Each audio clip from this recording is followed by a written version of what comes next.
Nous, journalistes déplacés à Goma, survivants des affres de la guerre du M23 à Masisi, Rutshuru et Nyiragongo, après près de 2 ans en déplacement, ayant tout abandonné lors de notre fuite, vivons une vie de parfaite précarité, certains dans des familles d'accueil et d'autres dans des sites de déplacés autour de Goma. Le territoire de Rutshuru et Masisi, épicentre de terribles conflits armés, surtout pendant ces 3 dernières années, compte une 50aine de radios de proximité et de médias en ligne. 85% de ces organes de presse ont été contraints d'éteindre leurs émetteurs et carrément fermer les portes pour s'exiler, au vu des atteintes graves des droits de la presse. Une dizaine de radios ont été vandalisées et leurs équipements pillés, et les personnels contraints de s'exiler. C'est grâce à la MONUSCO que nous remercions en passant que certains journalistes avaient réussi à être évacués en urgence des zones rouges de combat. D'autres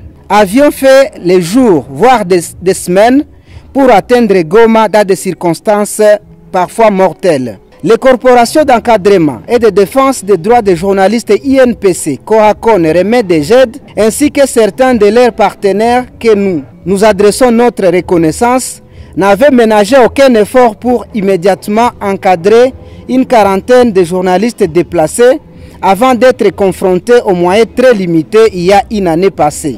Dès lors, 80 journalistes déplacés sommes sur les qui-vive et abandonnés à notre triste sort, sans abri, sans manger, moins encore les soins de santé ou de la scolarité de nos enfants pour ceux qui en ont. Nous sommes les plus oubliés de cette crise en dépit des sacrifices consentis pour la nation et les services rendus à la population en tant que 4e pouvoir. Nos plaidoyers auprès du gouvernement congolais pour nous venir à la rescousse sont sans suite depuis des années. Alors que la guerre est loin d'être terminée, pour que nous rejoignions nos zones de provenance, nous sommes menacés de famine et de conditions de vie précaires. C'est pourquoi la souffrance ayant atteint son paroxysme, en cette date du 20 avril 2024, avions décidé de nous retrouver autour d'une table pour faire l'état des lieux de notre survie en déplacement et alerter l'opinion tant nationale qu'internationale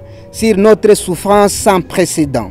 Ainsi venons de procéder au lancement d'une association sans but lucratif dénommée Synergie des journalistes déplacés, SJD en sigle. Une structure qui devra canaliser les aspirations et les plaidoyers des journalistes déplacés et exilés.